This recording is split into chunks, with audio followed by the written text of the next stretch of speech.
Cristie, welcome to the Sipping Point.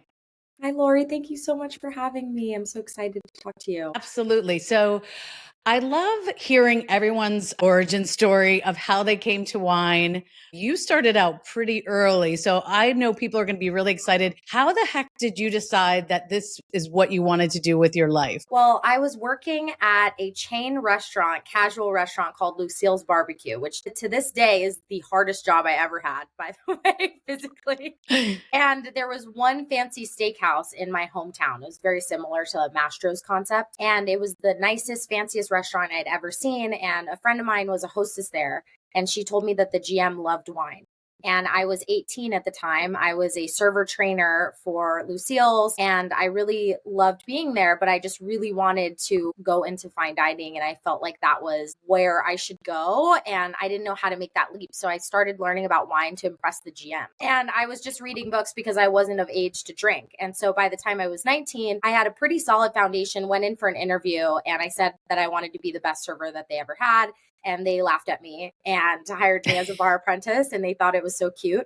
And within a couple months, they promoted me to food runner and then head expediter. And by the time I turned 21, actually a little bit before, it was December, my birthday's in April, they did promote me to be a server. And I was kind of working half and half, and as an expediter and as a server. And I said, if I pass my first level sommelier exam, will you make me a server full time? And they said yes.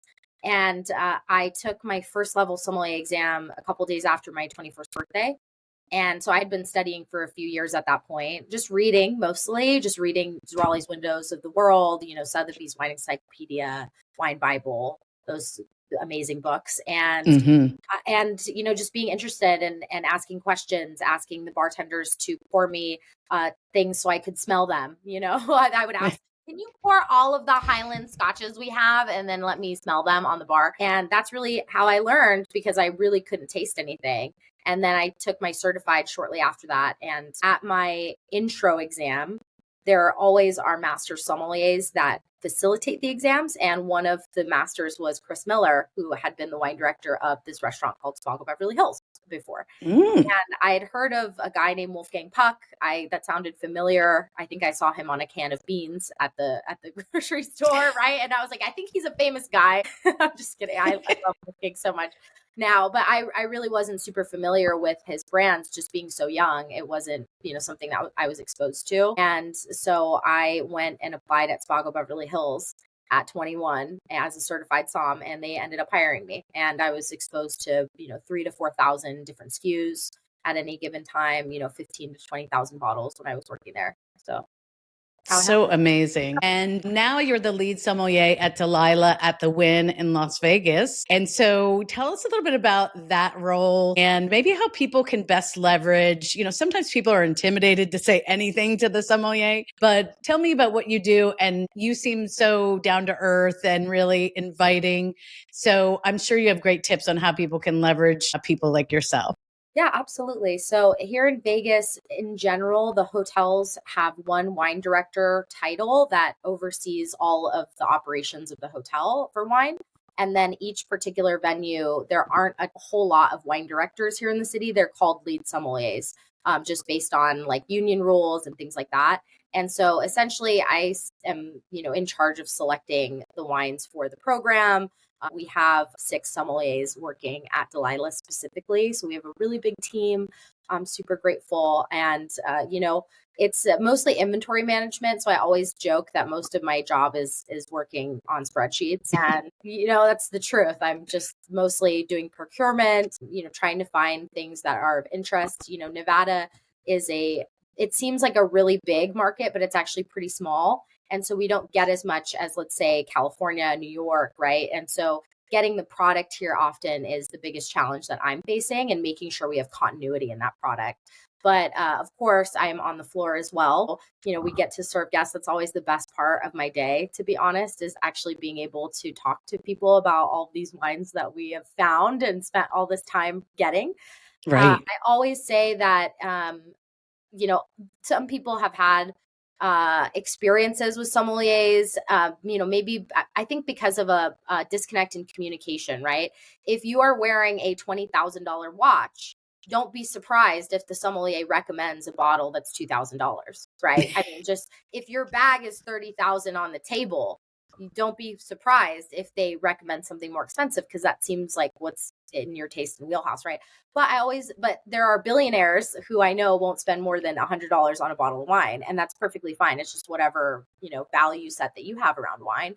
And I always say giving a price point is extremely helpful. So if you said, hey, my budget is $100 or $150, we have plenty of things in those price points. We also have things that go up to, $95,000, right, for a bottle of wine. And, we have everything in between. And, I always appreciate when people are really communicative about budget, if they feel comfortable. If they're on a date, let's say, and they don't want the other person or the other people at the table to see, it's always welcome, for them to point, with their finger, like the price of something, and say, I want to keep it around here.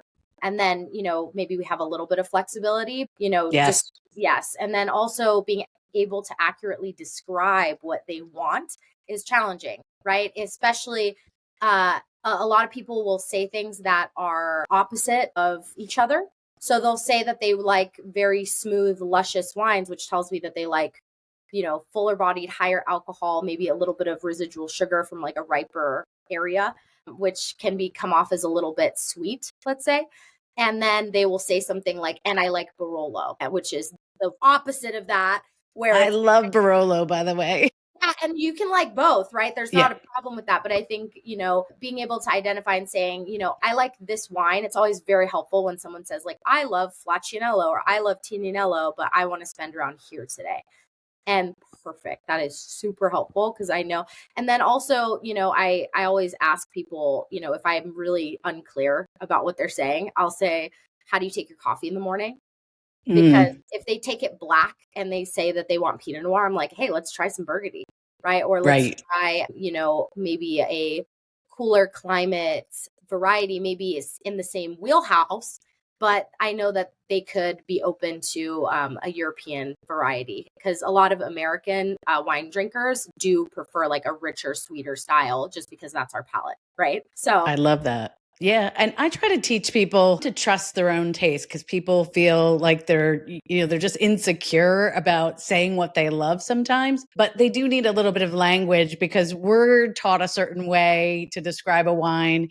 And so I used to work at Astor Wines in New York City, and people would say, oh, I'm looking for, a very sweet white wine, and I love Chardonnay. And I'm like, sweet, like it's not at all sweet, but it can be fruity. So fruity and dry and sweet, it can be very confusing. So I love that you're helping people along with the language, and then inquiring to see, do you really mean that? Because we have different ways. So I think the best thing about wine education, and know you do a great online wine course for people who are looking to kind of move their needle along with their language and learning about wine, is being able to describe what you love. And it sounds like to you, that's the greatest gift, when you have a consumer that can at least say, I love medium bodied wines with crisp acidity and lots of citrus fruit or peaches or whatever it is, that can help you get them something without maybe giving them what they drink every day. absolutely. And then also too, when the wine is really good, it doesn't matter if it's necessarily the style that you typically drink too. So it's like when you don't know somebody, you have to kind of stay in the wheelhouse that they feel comfortable. But one of my clients, he's amazing. He's from Mexico City and he loves 100 Acre, which is, a top cab from Napa, and very expensive as well. It's definitely on the higher end. And he was like, I want to drink crisp white wine today. And I was like, cool, let's do some Ravenel. And Ravenel Nice. is like the 100% opposite, I would say, of a rich Napa cab. And he loves it and can't get enough of it. And he drinks both. He starts with Ravenel and then he ends with 100 Acre. And it's so funny because, if the wine is really of great quality, you can taste it, and you should trust yourself. And, it is hard when somebody has you on the spot and it's like the words don't come out super easily. I actually have a damaged Broca's area from a car accident, which is the part in your brain that helps you recall words. And so it's something that I'm very aware of. And I try not to like put people on the spot. Like if they are kind of fiending to say something like, oh, I love this wine, then of course I'm going to like prompt them for that. But I try not to, because it's like makes people uncomfortable. Sometimes they're like, I don't remember. I drink Josh and, I drink Josh at home. I'm like, great, perfect. Got it. Right. You don't have to say anything more. Right. And I always tell people take pictures because that is so helpful. Just have a little album on your mobile phone and people say, "Oh, I had a blue label with a bird." And I'm like, "Oh gosh." You know what's so funny is sometimes I can totally recognize what it is though, or even like a corner of a label. I had this idea the other day. I was in my wine cellar and I thought it would be like a fun sommelier game to just only be able to see the capsules. Like, Ooh, and can you identify the wine by the capsule? And I'm pretty, like, I could do a lot of them. You know what I mean? Like, that's and great. I was like, oh, that would be a fun idea. But even, yeah, like a corner of a label and a picture, even if it's like the main focus is like the steak dinner, but then there's like a little edge. I'm like, oh, yeah, that's Macedo. Yeah. Love that. When I did my intro Somm through the court, one of our teachers told this story about a young couple that came into his restaurant, and the gentleman who I guess was going to be paying the tab started to look pretty nervous when he was, perusing the wine list. And when he came over, he ordered the corkage, and it Goodness. was the corkage fee that was listed at the bottom, which was, I don't know, $25, $50, whatever it was. And it was so lovely, though. He said he came back out and he said, "You know what? We're sold out of the corkage tonight, but let me suggest this wine." And it was a wine in that price range that maybe was on there by the glass, or maybe even not even something on the list, but was still available to be purchased. And I love that idea of, it's not about what we know more than the consumer. It's about, just everyone feeling good about the experience. And then the next time they come in, they trust you even more. It sounds like that's what you're going for. Absolutely. Like we want continuity and it's amazing that we have the clients that come in and spend, $5,000 on a bottle, but it's also, we value people that come in and order a bottle of Pinot Grigio the same amount, it's like the same amount of labor to serve a bottle of wine to two people, right? Pretty much. And like if we're decanting whatever, but it's all the same to me. Like That's great. and so it's fun, and I love I think what people don't realize as well is when you do order with a sommelier, then you get to have this other person who's constantly aware of everything going on at your table. So if your entrees maybe are taking a little bit longer than they should, or possibly if they notice a facial expression, or maybe you can't find the bathroom, you just have like another touch point, and it's like this other level of service that you wouldn't necessarily get when you're a wine table. You are now the center of my universe.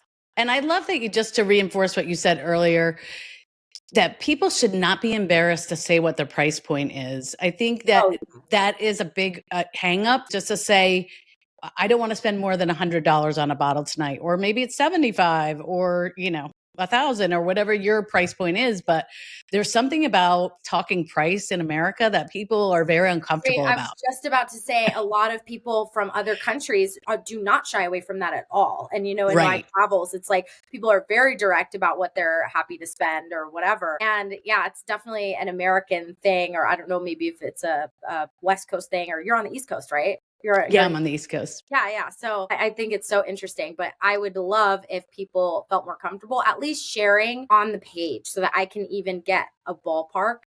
Because Yes. ultimately, I don't want to get somebody into an energetic state of yes. I think, a lot of people will, as salespeople, they want to push people, but then sometimes you have buyer's regret, right? And Hmm. I don't like to do that. I want someone to feel completely in control and comfortable, and I want it to be a conversation. I want there to be different options given to them. Not every sommelier necessarily feels that way, right? That maybe they want to drink something and they want you to experience that, and so they get really excited. But I always try to be really thoughtful because I think as I was a very young woman in the industry too, I cared so much about getting the right wine to the right guest. I really stressed out about it. And it's funny because so many of my counterparts who've been in the business longer, they'll be like, just do that one. And I'm like, but that's not exactly what they're asking for. And they're like, yeah, but they're going to love it. And then they open the wine and the guest loves it. Right. And so I think part Hmm. of me like also overthinks because I always wanted to get the exact right wine for the right person. An overachiever. And speaking of, I just wanted to congratulate you on your James Beard nomination. I know that must be thrilling. Any thoughts or anything you want to share about that? It's been a long time coming, I'm sure. Thank you. Actually, it really wasn't on my bingo card. That's for sure. I it was a new category this year, so it was outstanding beverage professional and service, and essentially it's a person who is an outstanding mentor to other professionals in the business. It creates an environment of hospitality. I think in the restaurant, outside the restaurant, and other endeavors, that sort of thing. And yeah, just so humbled, so grateful. We're recording this actually the day before I find out if I made finals. So I find out tomorrow. Fingers crossed for I you. know. You'll have to let me know. And speaking of amazing things, you created the United Sommelier Foundation, which is this great charity that helps beverage professionals who are in crisis. Tell me a little bit about because that's such a huge endeavor in addition to your full-time job. What motivated you to do that? And, you've given out almost $2 million in aid since its foundation. So tell us a little bit about that. Yeah. So I was hosting master classes and blind tasting groups at Spago. So Spago was kind enough to let me host, and we had lots of bottles, obviously, to choose from. And basically, they would just sell it to us at cost so that we could share, the burden, which is not typical. Usually when you go to tasting group, you have to buy things at retail, bring them in. It's much more expensive. And, they were allowing us to do this and facilitate education, and really at a very affordable price for young people that were coming up in the business. And I was hosting a master class with Chris Blanchard, and it was slated to be on March 16th. So we were going to taste like 5 decades of Vine Hill Ranch. We had 35 attendees, which was max for the class based on the amount of wine, and restaurant shut down. And so we had to cancel the class. So it shut down on Sunday, and our class was supposed to be Monday morning. Everybody had confirmed, and we did cancel it. And on St. Patrick's Day, Chris texted me and said, "Hey, what are we going to do for the Somm community?" And I was facilitating all this education, and I called it the LA Somm community. And we had people driving up from San Diego for our master classes. We had people driving down from Santa Barbara. So it's a big area. It's like most of Southern California, pretty much. Right. And we had people from all of the top restaurants, because basically I didn't bar distributors from coming, which was very atypical. And the distributors that were, studying for exams, they really just wanted to be there. They weren't interested in like selling to us during this time. It was just more of bonding and studying. And they ended up inviting all of their accounts. And so I had all of these wine directors from every high-end restaurant in the whole city, it felt like. I mean, my roster is crazy. And I just had so many people reaching out saying, "I lost my job, I'm furloughed, I'm this." And it was like the Somms first, and then it was distributors, and then it was, so on and so forth. And, Chris said, "What are we going to do?" And I said, "All right, let me just make some calls." And so I started calling people around the country that I felt were really well respected, and people that I knew very well in my network. And we started raising funds, and we started GoFundMe. And I actually didn't want to start a charity. There was zero, because I'd always done everything like very rogue, I just, it's like, oh yeah, let's just like host a virtual masterclass or whatever, and I didn't feel like formalizing it was necessary. And then, they convinced me. I still voted no when we voted to become a charitable organization. But having a 501c3 and actually doing all of the processes and stuff, and not just having a GoFundMe, there's so many benefits to it. And that was just me being a 25-year-old that, didn't want rules and stuff. And I'm the president and co-founder, and we just celebrated our 5-year anniversary, which is absolutely insane. But That is. yeah, so during COVID, that was obviously a very big time for us. So we give out $500 cash grants, essentially like checks or Zelle. And then it was like one disaster after another, right? And then we also have a higher level of funding that's paid directly to their bills. So let's say something that we'll do often is like a month of rent, right? And we'll actually pay the landlord. And so we're not paying that to the candidate in particular. But hospital bills, big one, like oh, this person works as a sommelier at a Michelin star restaurant, but they don't qualify for insurance because they don't work 32 hours a week in New York. They only work 30 hours a week, right? Mm, They had, a chronic illness, or they had an accident happen. Somebody, broke multiple limbs at the same time on the first day of starting a new job in a new city. I mean, crazy things that are vettable, like actual situations, domestic right. violence situations where someone has to get out in a short amount of time, right? And, has evidence of this like critical situation. Hurricanes, we just paid out Hurricane Selene, Milton, and the LA fires, right? I mean, we probably gave out at least 150,000. Oh, yeah. Wow. I don't know what exactly the dollar amount specifically, but it's in the range of 150,000 for those disasters And together. what are the ways people can get involved? I know obviously people can apply Yeah, for absolutely. scholarship or assistance, if you will, but can people also donate to the fund? And how does that work? Yeah, so we have a donation link on our website. So we provide tax letters and whatnot for charitable purposes. If that's something of interest. We also have an email on the site, so you can get in touch with us. But we are starting a dinner series for in different cities among the U.S. at restaurants that we are passionate about and have relationships with, and doing in-person events. We also do an online auction every year, and utilizing these amazing relationships with wineries, because the wineries have been the ones that have really stepped up, and distributors and importers, but I would say it's mostly individual wineries that have said we want to prioritize this and have really supported us. And then of course individuals, we were so blessed, especially at the beginning, when we were even just a GoFundMe. I remember, when Michelle from Laurent Perrier put a big donation through our GoFundMe, and I was like, oh my gosh, like people care. People actually do care. But we're United Somms at United Somms on Instagram, and so all of our Linktree things are on there. So you can find where to donate, info about us, testimonials, that sort of thing. Great. Awesome.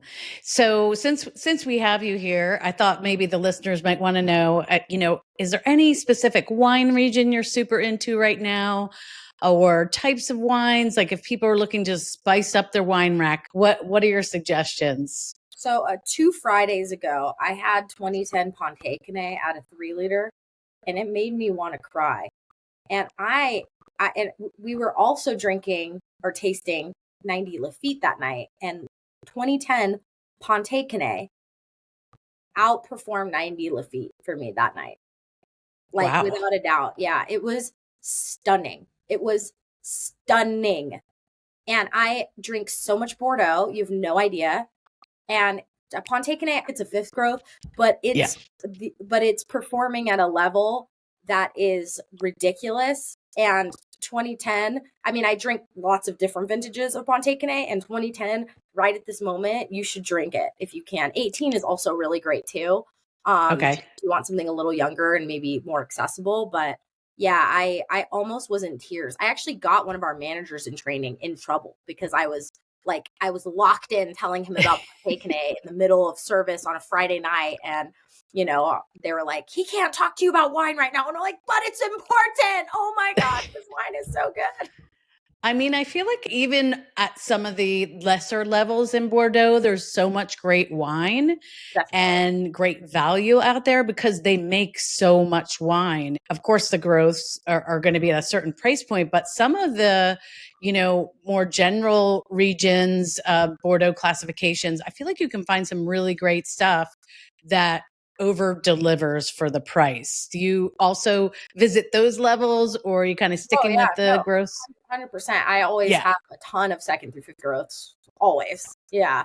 It's pretty much Yeah. my entire menu, I feel like, is second through fifths. And then obviously we have first growths and, some verticals of those. But I mean, it's much more fun and interesting sometimes when you find something where you're like, oh my God, this is amazing. 2000 Lynch Bosch. Ah, right. It's like, Right. that makes me excited. But when you find something that you wouldn't expect to be that good, that's when it's exciting. I get Love that. like it tickles me. Yeah. So, if folks want to find out more about your online wine class or connect with you, what's the best way for them to do that? Well, I'm on Instagram. That's my primary platform that I use, but it's Cristie Norman Somm. It's Cristie without an H. CRISTIE_NORMAN_SOMM. And if you just Google the onlinewinecourse.com, then perfect. And I'll provide links on my show page. I will be keeping my fingers crossed, praying whatever needs to be done for you for tomorrow's decision. But whether or not you win, you're nominated. What a huge honor. And being so young and being so accomplished, I'm just so thrilled to have you, Cristie. Thank you for being on The Sipping Point. And I just want to say cheers. Cheers.